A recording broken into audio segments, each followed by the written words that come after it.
Hello, welcome back to my channel.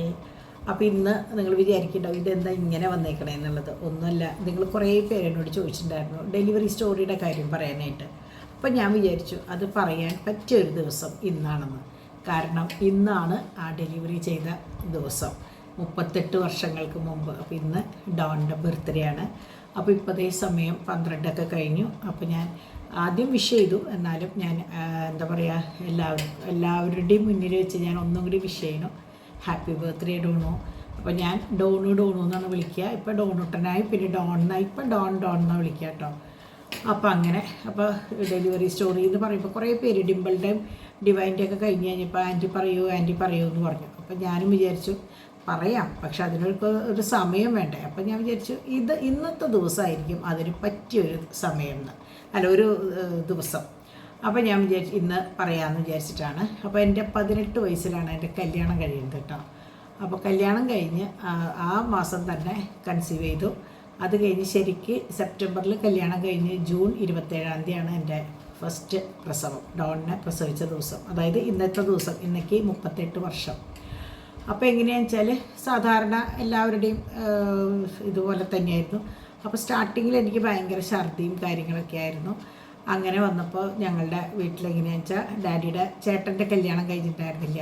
പിന്നെ ഞങ്ങളുടെ കല്യാണം കഴിഞ്ഞ് പെട്ടെന്ന് കൺസീവ് ചെയ്തപ്പോൾ ഇപ്പം തന്നെ വേണം, ഇത്ര ചെറുപ്പം കുട്ടിയല്ലേ, വേണ്ട എന്നുള്ളൊരു ഇത് വന്നു, അഭിപ്രായം വന്നു. പിന്നെ ഡോക്ടറെ അടുത്ത് പോയി, ഡോക്ടർ നോക്കി പറഞ്ഞു നല്ല ഹെൽത്തി ബേബിയാണ്, വേറെ ഒന്നും ചെയ്യാതിരിക്കുമോ നിങ്ങളെന്ന് പറഞ്ഞപ്പോൾ എൻ്റെ അമ്മച്ചി സമ്മതിച്ചില്ല. ഞാൻ അവിടെ നിന്ന് ഇറങ്ങി വന്നു. അങ്ങനെ ഉണ്ടായ എൻ്റെ മോനാണ് ഡോൺ. അങ്ങനെ അവിടെ നിന്ന് എല്ലാവരുടെയും പോലെ ഛർദിയും അതും ഇതൊക്കെ കഴിഞ്ഞ് ശരിക്കും 10 മാസം വന്നു. ഭയങ്കര പെയിൻ തുടങ്ങി. അന്ന് സരോജിനി ബാലിക എന്ന് പറഞ്ഞിട്ട് ഒരു ഡോക്ടറാണ് പൂങ്കുന്നത്ത്. അന്ന് ബാലിക നഴ്സിംഗ് ഹോമാണ്. ഇന്നതില്ല കേട്ടോ, ആ സ്ഥാപനമില്ല, ഡോക്ടർ മരിച്ചു. ആകെ ഇപ്പോൾ അവിടെ ഒന്നുമില്ല. അപ്പോൾ അങ്ങനെ 9 മാസം കഴിഞ്ഞു. ശരിക്കും ആ ദിവസം പെയിൻ ഭയങ്കരമായിട്ട് വന്നു.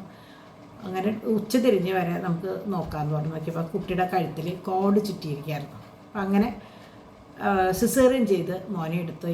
എനിക്ക് നല്ല ഓർമ്മയാണ്. എനിക്ക് ആ വേദനയിൽ കിടന്ന സമയത്ത് എനിക്ക് ആ വേദനയുടെ അവിടെ നിന്നാണ് സിസേറിയൻ ചെയ്തത്. അങ്ങനെ മോനെ എനിക്ക് കാണിച്ചു തന്നിട്ട് നോക്കി, ഒരു ബേബി ബോയാണ് നോക്കുകയെന്ന് പറയുമ്പോൾ എനിക്കിപ്പോഴും നല്ല ഓർമ്മയാണ്. വെളുത്ത് തുടുത്ത് ചുവന്ന ചുണ്ടൊക്കെ ആയിട്ട് ഭയങ്കര ഭംഗിയുള്ളൊരു മോൻ.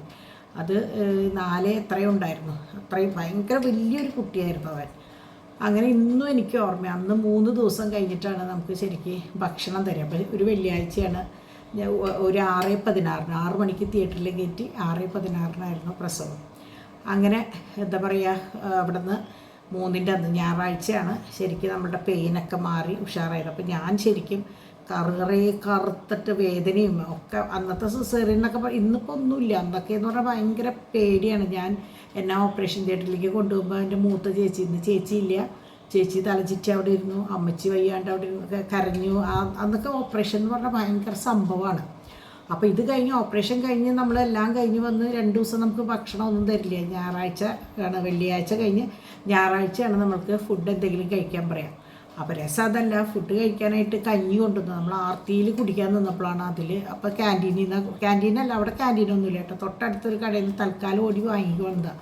അപ്പോൾ നോക്കിയപ്പോൾ അതിലൊരു ചെറിയ പുഴു. ഇന്നും ഞാൻ കഞ്ഞി എടുക്കുമ്പോൾ എനിക്കത് ഓർമ്മ വരും. നമ്മൾ ആർത്തിയിൽ കുടിക്കാൻ നിന്നപ്പോൾ അതിലിങ്ങനെ ഒരു സംഭവം ഞാൻ ഉറക്കെ കരഞ്ഞു. അപ്പോൾ ആ സമയത്താണ് അന്നൊക്കെ ക്രേസ് ബിസ്ക്കറ്റ് എന്ന് പറഞ്ഞിട്ടൊരു ബിസ്ക്കറ്റ് ഉണ്ട്. അപ്പോൾ ഡാഡി വരുമ്പോൾ ക്രേസ് ബിസ്ക്കറ്റും കൊണ്ടുവരും. അന്നൊരു ബട്ടർ പേപ്പറിൽ പൊതിഞ്ഞിട്ടാണ് ക്രേസ് ബിസ്ക്കറ്റ് വരിക കേട്ടോ. എന്നിട്ട് അത് വെയിറ്റാണ്. ഇന്നത്തെ പോലെ ഇങ്ങനെ പുറത്തൊരു വേറെ ചട്ടയോ അങ്ങനെയൊന്നുമില്ല, അങ്ങനെയായിരുന്നു. അപ്പോൾ അത് എനിക്കിപ്പോഴും ക്രേസ് ബിസ്ക്കറ്റ്. പക്ഷേ ഇപ്പം എനിക്ക് തോന്നുന്നു ക്രേസ് ബിസ്ക്കറ്റ് ഇല്ലയെന്ന് തോന്നുന്നുണ്ട്, കാണാനില്ല, പരസ്യമോ കാര്യങ്ങളൊന്നും കാണാനില്ല. പക്ഷെ അന്നത്തെ ആ ക്രേസ് ബിസ്ക്കറ്റിൻ്റെ ടേസ്റ്റ് ഇപ്പോഴും എനിക്ക് ഉണ്ട്. കാരണം എന്താണെന്ന് വെച്ചാൽ നമ്മൾ കഞ്ഞി കുടിക്കാൻ പറ്റാണ്ട് അങ്ങനെ ഇട്ടിട്ട് പിന്നെ കഴിച്ചത് ക്രേസ് ബിസ്ക്കറ്റ് കാപ്പിയിൽ മുക്കി കഴിക്കുക ചെയ്തത്. അപ്പം ഇന്നും നമുക്കത് ഭയങ്കര ഓർമ്മയാട്ടോ. അങ്ങനെ കുറേ പേര് പറഞ്ഞു സ്വാഭാവിക ഇന്നത്തെ പോലെ തന്നെ പണിയെടുക്കാണ്ടാണ് സിസേറിയൻ വന്നത്, പണിയെടുത്ത് നടന്നെങ്കിൽ സിസേറിയൻ ഉണ്ടാവില്ലായിരുന്നു. അങ്ങനെ കുറേ പരാതിയും പരിഭവവും കേട്ടിട്ടുണ്ട്.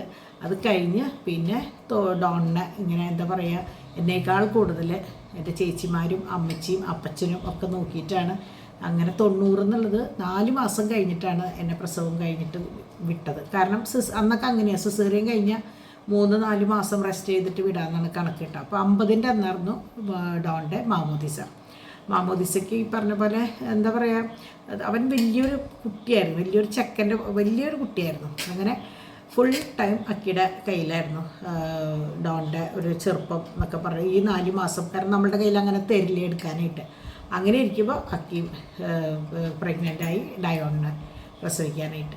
അങ്ങനെ പിന്നെ അവൻ്റെ ഓരോ വളർച്ച എന്ന് പറയുന്നത്, അപ്പോൾ നമ്മൾക്കറിയാമല്ലോ, നമ്മൾക്കൊരു കുട്ടികളുണ്ടാവും. ഇപ്പം അവരുടെ മക്കളെ ഓരോരുത്തരെയും ഇങ്ങനെ കെയർ ചെയ്യുമ്പോൾ, ഡിമ്പിൾ, പാച്ചുവിനായാലും ഡോൺ, തോമുവിനായാലും കെയർ ചെയ്യുമ്പോൾ ഞാൻ ഇങ്ങനെ കണ്ണടച്ചിരുന്നിട്ട് നമ്മളുടെ ചെറുപ്പം, നമ്മൾ ഈ കുട്ടികളെ വളർത്തിയത്, പ്രത്യേകിച്ച് ഡോണിനെ വളർത്തിയ ആ ദിവസങ്ങളൊക്കെ ഞാൻ ഇങ്ങനെ ഓർക്കും. കാരണം ഞങ്ങൾ 3 പെൺമക്കളായിരുന്നു.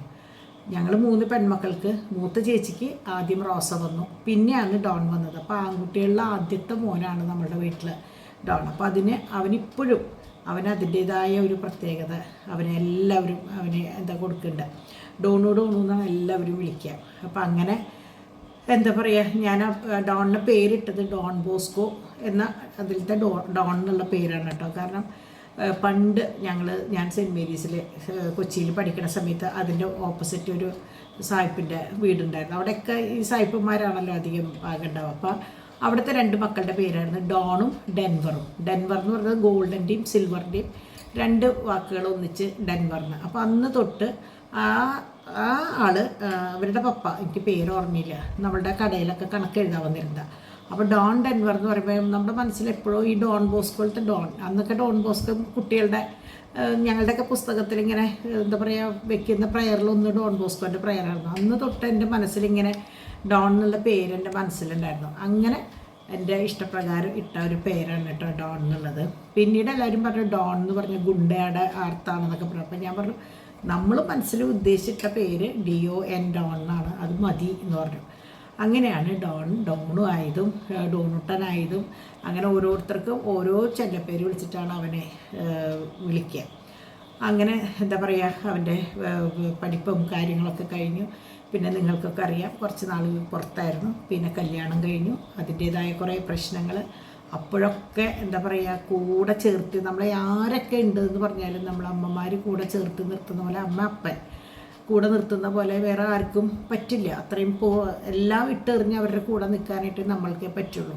അപ്പോൾ അവൻ്റെ ഏത് ആപത്തിൽ നിൽക്കാനായിട്ട് അവൻ്റെ ഡാഡിയും മമ്മിയും പിന്നെ പെങ്ങളും ആൻസനും ഒക്കെ കൂടെ ഉണ്ടായിട്ടുണ്ട്. എല്ലാ കാര്യത്തിലും അവൻ്റെ കൂടെ നിന്നിട്ടുണ്ട്. ഇന്നും അതുപോലെ തന്നെ നമ്മൾ നിൽക്കുകയാണ്. പിന്നെ ഇപ്പോൾ എനിക്ക് ഒരു ടെൻഷനും ഇല്ല. കാരണം അവരുടെ കുടുംബജീവിതം ഏറ്റവും ഭംഗിയായിട്ട് പോകുന്നുണ്ട്. ദൈവകൃപയാൽ നിങ്ങളുടെ എല്ലാവരുടെയും അനുഗ്രഹം കൊണ്ട് ഇപ്പോൾ അവന് 2 മക്കളായി. ഇപ്പം ഞാൻ പറഞ്ഞില്ലേ, തോമുനെ ഇങ്ങനെ ഓരോ കാര്യങ്ങൾ ചെയ്ത് അവരിങ്ങനെ ഓരോന്ന് ട്രെയിൻ ചെയ്യുമ്പോൾ എൻ്റെ മനസ്സിൽ അപ്പം ഡോണിൻ്റെ ചെറുപ്പമാണ് ഓർമ്മ വരാം. പിന്നെ ഞാനിങ്ങനെയാണെന്ന് വെച്ചാൽ 7 വർഷം കഴിഞ്ഞിട്ട്, അപ്പോൾ അതിൻ്റെ ഇടയിൽ ഒന്ന് കൺസീവ് ചെയ്തു. പക്ഷെ അത് ട്യൂബൽ പ്രഗ്നൻസി ആയിരുന്നു. അപ്പോൾ പിന്നെ അത് വേണ്ടാന്ന് വെച്ചു. പിന്നെ 7ാമത്തെ പിന്നെ ഒരു 3 കൊല്ലം കഴിഞ്ഞ്, അതായത് ഡോണിൻ്റെ ഡിമ്പിളിൻ്റെ ഇടയിൽ 7 വർഷത്തെ ഗ്യാപ്പ് ഉണ്ട്. അങ്ങനെ ഉണ്ടായതാണ് നമ്മുടെ ഡിമ്പിൾ. അപ്പോഴും ഞാൻ എങ്ങനെയാണെന്ന് വെച്ചാൽ കൺസീവ് ചെയ്ത സമയത്ത് ഞാൻ പറഞ്ഞിരുന്നത്, എൻ്റെ മോൻ എനിക്ക് വേണ്ട, നിനക്ക് വേണമെങ്കിൽ നീ നിൻ്റെ ഉണ്ണീനെ നോക്കിക്കോന്ന്. അപ്പോൾ അങ്ങനെ പറഞ്ഞു വന്നപ്പോൾ അവനെങ്ങനെയാണെന്ന് വെച്ചാൽ ഞാൻ നടക്കുമ്പോൾ ഇരിക്കുമ്പോഴൊക്കെ എന്നെ ശ്രദ്ധിച്ചു തുടങ്ങി. കാരണം അവൻ്റെ ഉണ്ണിയാണ് എൻ്റെ വയറ്റിലിരിക്കുന്നത്. അപ്പോൾ അങ്ങനെ ഇപ്പം ഞാൻ ഗ്യാപ്പ് വന്ന കുട്ടികളോടൊക്കെ ഞാൻ പറയും, നമ്മുടെ അല്ല നിൻ്റെയാണ് ഉണ്ണി എന്ന് പറഞ്ഞോളൂ എന്ന് പറഞ്ഞാൽ കുട്ടികൾക്ക് വിഷമം ഉണ്ടാവില്ല എന്ന് പറയും. അതുപോലെ തന്നെ പ്രസവത്തിന് മുമ്പ് കുറേ കുട്ടികളെ ഓരോ സാധനങ്ങൾ കളക്ട് ചെയ്ത് അപ്പോൾ മുമ്പേ പറഞ്ഞിരുന്നു മോളാണെന്നുള്ളത് നമ്മൾ അറിഞ്ഞിരുന്നു. അപ്പോൾ അതിനനുസരിച്ച് പ്രസവിച്ച് ബേബി വരുമ്പോഴേക്കും അവനെല്ലതും അവൻ്റേതായ രീതിയിൽ അവർ പറ്റാവുന്ന പോലെയൊക്കെ ഡാഡിയെ കൊണ്ട് വാങ്ങിപ്പിച്ച് കളക്ട് ചെയ്ത് വെച്ചിരുന്നു. അപ്പോൾ അതൊക്കെ എനിക്ക് ഭയങ്കര എന്താ പറയുക, ആ ഒരു ബന്ധം ഇന്നും അങ്ങനെ തന്നെ എനിക്ക് ധൈര്യമായിട്ട് പറയാം. ഇന്നും ആ ഒരു ബോണ്ടിങ് ആങ്ങളുടെയും പെങ്ങളുടെയും ഉണ്ട്. എന്നോട് പറഞ്ഞില്ലെങ്കിൽ പോലും ഡോൺ ഡിമ്പിളിനോട് പറയും, ഡിമ്പിൾ ഡോണിനോട് പറയും. അപ്പോൾ അത് നമുക്കത് മതി. കാരണം നമ്മളുടെ കാലം കഴിഞ്ഞു പോകും. അപ്പോൾ അവരാണ് മുന്നോട്ട് പോകേണ്ടത്. അപ്പോൾ അത് എനിക്കിപ്പോഴും ഉണ്ട്. പിന്നെ ഇതോടുകൂടി ഞാൻ ഡിമ്പിളിൻ്റെ സ്റ്റോറിയും കൂടി പറയാം. അങ്ങനെ 7 വർഷം കഴിഞ്ഞിട്ടാണ് ഡിമ്പിൾ ഉണ്ടാവുന്നത്. അതും ഈ പറഞ്ഞ പോലെ സിസേറിയനായിരുന്നു. പക്ഷേ ഡിമ്പിളിൻ്റെ കാര്യത്തിൽ എങ്ങനെയാണെന്ന് വെച്ചാൽ മാർച്ച് 1-ാം തീയതി ഡേറ്റ് പറഞ്ഞിട്ട് മാർച്ച് 15 വരെ എണ്ണിട്ട് ചിറ്റിച്ചു. ഒരു 3-4 വട്ടം ഞാൻ ഹോസ്പിറ്റലിൽ പോയിട്ട് മടങ്ങിയിട്ടുണ്ട്. സമയമായിട്ടില്ല. അതുകൊണ്ട് അവസാനം ഞാൻ ഡോക്ടറോട് പറഞ്ഞു, എൻ്റെ കുട്ടിക്ക് എന്തെങ്കിലും ഉണ്ടായിക്കഴിഞ്ഞാൽ എനിക്ക് ദേഷ്യം വരും കേട്ടോ എന്ന്.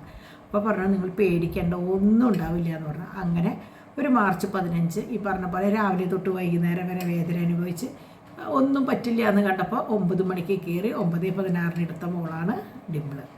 അപ്പോൾ ആങ്ങളെ ഇപ്പോഴും പെങ്ങളെ വന്ന് കണ്ട ആ ദിവസവും നിമിഷമൊക്കെ എനിക്ക് നല്ല ഓർമ്മയാട്ടോ. ഭയങ്കര സന്തോഷത്തിൽ വന്നെടുത്തതും ഒക്കെ എൻ്റെ മനസ്സിൽ ഇന്നലേന്ന് കഴിഞ്ഞ പോലെയാണ് എൻ്റെ മനസ്സിൽ തോന്നുന്നത്. അപ്പോൾ ഇതാണ് എൻ്റെ ഡെലിവറി സ്റ്റോറി. ഞാൻ വളരെ ചുരുക്കിയാട്ടോ പറഞ്ഞത്, കാരണം സമയം 1 മണിയൊക്കെ ആവാറായിട്ടുണ്ട്. സോറി. അപ്പോൾ ഡാഡിയാണ് എടുത്തു തരുന്നത്. ഡാഡി ഇരുന്ന് ഉറക്കം തൂങ്ങുന്നുണ്ട്. കാരണം എന്താ വെച്ചാൽ 2-3 ദിവസമായിട്ട് ഞങ്ങൾക്ക് ഉറക്കം പെൻഡിങ്ങിലാണ്. അപ്പോൾ അതുകൊണ്ട് ഡാഡി ഉറക്കം തൂങ്ങുന്നുണ്ട്. അപ്പോൾ ഞങ്ങളുടെ 2 പേരുടെയും കൂടിയുള്ള വിഷാണ് ഞാനായിട്ട് അറിയിക്കുന്നത്. കാരണം എനിക്ക് സ്റ്റാൻഡിൽ വെച്ചിട്ട് ഞാൻ എടുക്കുന്നത്. അപ്പം ഞങ്ങളുടെ എന്താ പറയുക, ആദ്യത്തെ കൺമണിക്ക് ഞങ്ങളുടെ എല്ലാവിധ ആശംസകളും. ഒരു എന്താ പറയുക 33ാമത്തെ വയസ്സിൽ അത് എല്ലാവരുടെയും ഉണ്ടാവും. 33 വയസ്സെന്ന് പറഞ്ഞാൽ നമ്മൾ പറയും തിരുവയസ്സാണെന്ന്. നമ്മുടെ യേശുവിൻ്റെ ആ എന്താണ് പറയുക കുരിശും അങ്ങനെയുള്ള സംഭവങ്ങൾ അങ്ങനെ തന്നെ ഞാൻ പറയുന്നുള്ളൂ. എനിക്ക് കൂടുതൽ പറയുമ്പോൾ എനിക്ക് ഭയങ്കര സങ്കടം. കാരണം കുരിശിൻ്റെ വഴി കേൾക്കുമ്പോൾ ഇന്നും എനിക്ക് സങ്കടമാണ്. കാരണം 33ാമത്തെ വയസ്സിലാണ് ഡോൺ ഈ പ്രശ്നങ്ങളൊക്കെ അനുഭവിച്ചത്. അപ്പോൾ അതുകൊണ്ട് തന്നെ എന്നോട് പലരും, ഞാൻ പേരുകൾ പറയില്ല കാരണം ഇപ്പോൾ എനിക്ക് പേരുകൾ പറയാൻ പേടിയാണ്. മീഡിയാസ് അതിങ്ങനെ എടുത്തിട്ട് അതങ്ങോട്ട് ആഘോഷിക്കുമ്പോൾ അവരുടെ പേര് വെച്ചിട്ടാവും. അതെനിക്ക് ഇഷ്ടമല്ല. കാരണം എന്നോട് ഏറ്റവും കൂടെ ചേർന്ന് നിന്ന കുറച്ച് ആർട്ടിസ്റ്റുകളുണ്ട്. അപ്പോൾ അവരൊക്കെ എന്നോട് പറയും, ആൻറ്റി ചേച്ചി തിരുവയസ്സാണ് 33, അത് അങ്ങോട്ട് കടന്നു കിട്ടി കഴിഞ്ഞാൽ പിന്നെ ഒന്നും പേടിക്കാനില്ല, ഏറ്റവും നല്ല ലൈഫ് അവന് കിട്ടുമെന്ന് പറഞ്ഞിരുന്നു. അപ്പോൾ അതാണ് ഇപ്പോൾ അവന് കിട്ടിയിട്ടുള്ള ലൈഫ്. ഇതുപോലെ സന്തോഷമായിട്ട് അവർ ഭാര്യയും ഭർത്താവും മക്കളും ഞങ്ങളെല്ലാ കുടുംബാംഗങ്ങളും ഒന്നിച്ച് കുറേ വർഷം ഞങ്ങളുടെ കാലം കഴിഞ്ഞിട്ടായാലും ഞങ്ങളെക്കാൾ ഏറ്റവും ഭംഗിയായിട്ട് ഞങ്ങളുടെ ഫാമിലി എന്ന് പറഞ്ഞാൽ ഞങ്ങളിപ്പോഴും ഒന്നായിട്ട് നിൽക്കുന്ന ഒരു ഫാമിലിയാണ് ഇതുവരെ. അപ്പോൾ അതുപോലെ അവർക്കും എല്ലാവരുടെയും കൂടെ സ്നേഹമായിട്ട് കഴിയാനായിട്ടുള്ള ഒരവസരം ദൈവം തരട്ടെ എന്ന് ആത്മാർത്ഥമായിട്ട് പ്രാർത്ഥിക്കുകയാണ് ഞാൻ. അപ്പോൾ നിങ്ങളുടെ എല്ലാവരുടെയും പ്രാർത്ഥനാനുഗ്രഹം എൻ്റെ മോൻ്റെയും കുടുംബത്തിൻ്റെയും കൂടി ഉണ്ടാവുക. അപ്പോൾ once more happy birthday Don.